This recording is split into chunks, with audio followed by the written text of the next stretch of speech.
It's the Happy Families podcast. It's the podcast for the time-poor parent who just wants answers now. Hello, this is Dr. Justin Coulson, the parenting co-host, the co-host of the parenting TV hit show Parental Guidance, Season 2 coming soon. I don't know what I'm saying, Kylie. Holidays. I'm the co-hostess with the mostess. The summer holidays are not treating us well. I think we both got some sunstroke and we should just stick with what we do, and we need to hire a script writer. That's what we need. We need a script writer. Hey, Kylie, summer holidays usually mean sleepovers. Sleepovers are parents, grandparents, aunties, uncles, cousins, friends. There's free time, kids staying up late, swimming in the pool, or going to the park, riding their bikes in the street, playing backyard cricket, having so much fun. But sleepovers can be a really tricky topic for parents. We received an email from somebody via podcasts@happyfamilies.com.au. Somebody wanted to know, what do you do about sleepovers, especially during the summer holidays, Christmas holidays? We've got all these family, friends, kids wanting to catch up with their friends from school, neighbourhoods, camping stuff in the backyard. What do we do? How do we get this right? Are sleepovers okay or not? Over the last few years, there's been a lot of noise made on mummy blogs, on Instagram and social media about why so many parents are saying no. Kids cannot have sleepovers, not going to let it happen. The risks are too high. The rewards are essentially not worth the risk, not going to do it. Our approach, Kylie, has not necessarily been that. But at the outset, before we even begin this conversation, I want to highlight this is a hard one to respond to from a science-based perspective. So as a scientist, I always want to know, what do the studies show? There's not really much research out there about kids and sleepovers. Research does show that there is risk associated with sleepovers, but for most of us who have lived through childhood and had the experience, we know that so long as it's safe, it's cool. Like, it's awesome. Yes, you eat too much sugar. Yes, you stay up way too late. Yes, you're a write-off the next day and your parents wonder if they'll ever let you do it again. But it's so much fun to hang out with your friends late at night. And so we're going to kind of try to thread this needle and talk about the pros and cons, the risks and rewards of sleepovers for kids at any age. Well, I think if we start at the really high end. The high end. Okay. Of the disasters that could possibly happen. Right. There are definitely some safety concerns. Yes, without doubt. That you would want to allay before you would make a decision to let your child have a sleepover. And I will never, ever minimise those concerns. And for those who have been affected because of those concerns not being satisfied, devastating, tragedy, casts the longest shadow through the lives of people who have been affected there. So the research does tell us that kids are most likely to be harmed by people known to them, and the younger they are, the greater the risk. So I think in harmony with yesterday's conversation about kids and alcohol, and there was one key word that was at the very heart of our discussion. Delay. Hold off.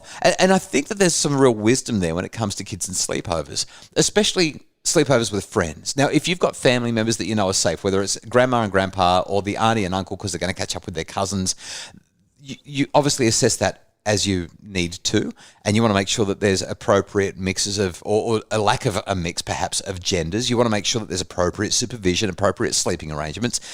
And in our experience with the younger kids, it's actually been easier if Nan and Pop or Auntie and Uncle can actually come to our house, babysit, and we have a night off and have a sleepover at our house. Yeah. Kids are in the same environment, the safety and security in that, their own bed, and Nan and Pop can kind of fall into the routine of the family as opposed to everything being turned upside down. But it still feels like a sleepover because they're being looked after by someone different. That's right. Yeah, but I think in terms of advice, in terms of the conversation around this, so long as you know that the adults who are in charge are safe and that there are no other adults coming in that you don't know, because that's a real risk, right? You might send the kids off to someone's house for a sleepover, even a relative's house, but they have a visitor, either from down the road or from overseas or a family member or whoever it is. You don't know them. You don't know what their history is.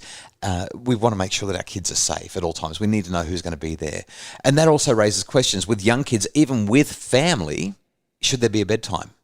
What's going to be the rule around screens? What kind of content and programming will the children be allowed to watch if there are going to be movies that are viewed?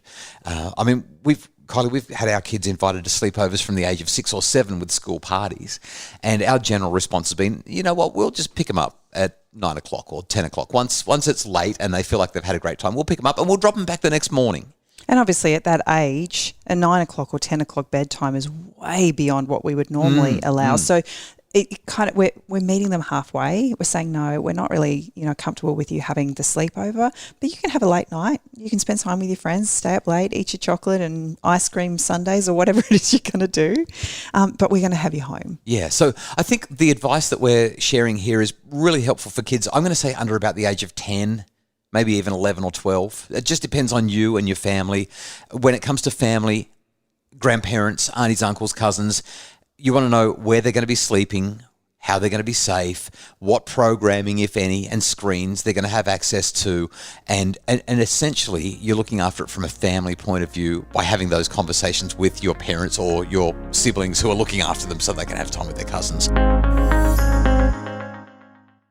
When it comes to friends, our strong preference is the kids get dropped off, but then they get picked up rather than having a sleepover until they're a lot older. And that's just because the older they are, the more of a voice they've got, the more they understand things like consent. They know what's right and wrong. Younger children, they're just more vulnerable. And therefore, I think they need a higher level of oversight, a higher level of parental involvement. As kids get older, though, the challenges shift. They become potentially a little bit more complex. We start to deal with issues of screens, phones, cyberbullying, being on social media, the potential for sending images that may or may not be completely appropriate. Sneaking out. I hadn't thought of that one. And then picking up on yesterday's conversation, by the time they're 16, 17, 18, or maybe even a little bit younger, depending on the kids and the family and the environment, maybe even 14 or 15, there's also the issue of alcohol and other drugs.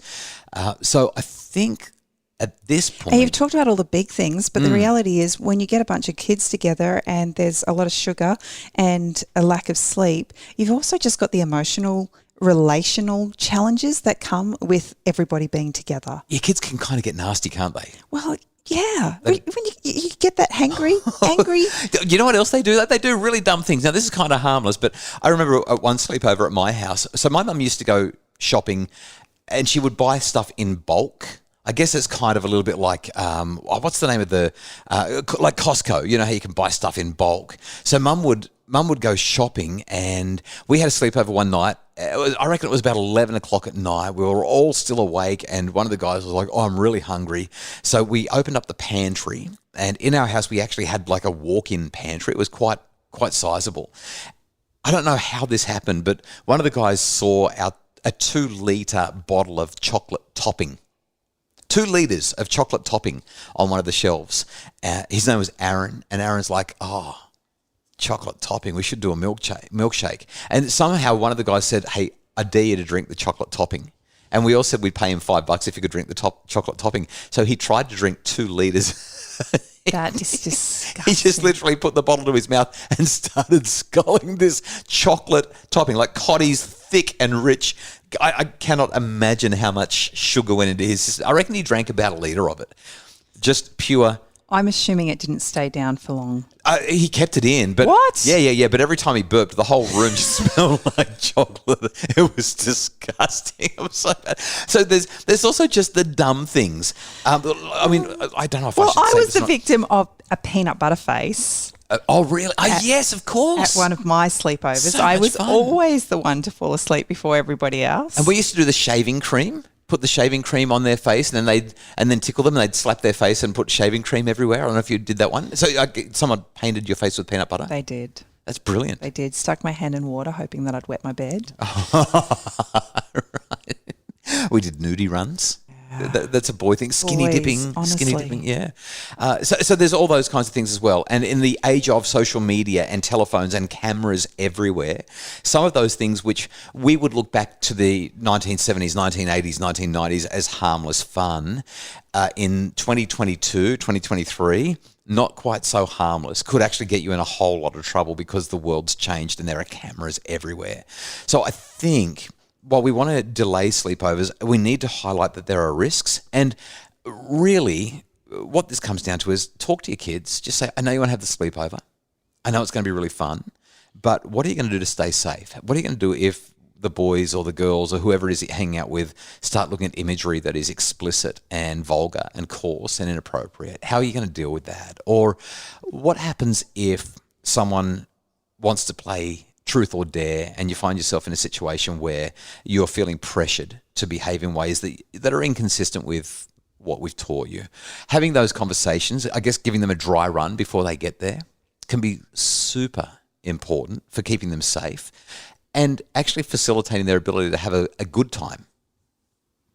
This reminds me of the conversation we had recently about introducing mobile phones to our kids. Yeah, so that was last Monday. And while there isn't a lot of research around sleepovers, I'm going to suggest that this is going to be a conversation similar to mobile phones. I think that parents are pretty conscientious in making decisions to help keep their children safe. And so there isn't going to be a arbitrary age that we say this is okay, this is great. Mm-hmm. It really is going to come down to each individual family's needs and their children and who they are, their personalities and their developmental level as opposed to their age. So let me ask you a couple of quick questions, just yes or no. Number one, should there be a bedtime for sleepovers? Yes, 100%. And what time should that be? That's up to the individual family. Okay. But I think the reality is they're probably not going to listen to you. But you can definitely have an expectation. But when we've had sleepovers at our place, we've just gone into the kids and said, you know what, guys, it's bedtime. We're going to bed. We expect that you're going to go to bed, but we're also not silly. We know you're probably going to stay up. So if you do, the expectation is, number one, you stay quiet. Number two, there are no screens. And number three, you be nice. And then we've kind of just gone to bed because kids, right? So there's that. Next question for you.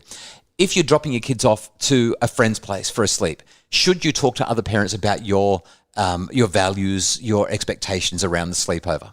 I would be having that conversation before I even drop them off. For me, my number one rule is these are people that I know well. These are people that I've spent time with and I've spent time with in their home. We've had conversations around the kinds of things that I allow my children to do already. And so the conversation that I'm then having with them in the lead up to a sleepover is just kind of reiterating, just checking in. Kids said they're going to be watching a movie tonight. Do you know what they're watching? We don't let our children watch anything over a PG or whatever it is. Okay. So last question for you. Sleepovers, good idea or bad idea? Context matters. Okay. If I want to have a night away with you, they're amazing. Right. I'm going to say they're a great idea so long as you know the people, you've had good conversations with your child, and your child knows that you are available at any time, under any circumstances, if they're concerned, worried, or need to come home, even if that means that you've got to get in the car and drive across town in the middle of the night. I think for us, the biggest thing is just follow your gut. Yeah, nice one. Nice one. You might know people well, but there's just a niggle that you've got, and you need to go with it. Maybe you're wrong, but you'd rather be wrong with this than wrong on the other end. Yeah, safety is everything. Well, we really hope that this has been a helpful conversation about sleepovers across summer. It's the Happy Families Podcast Summer Series with Justin and Kylie.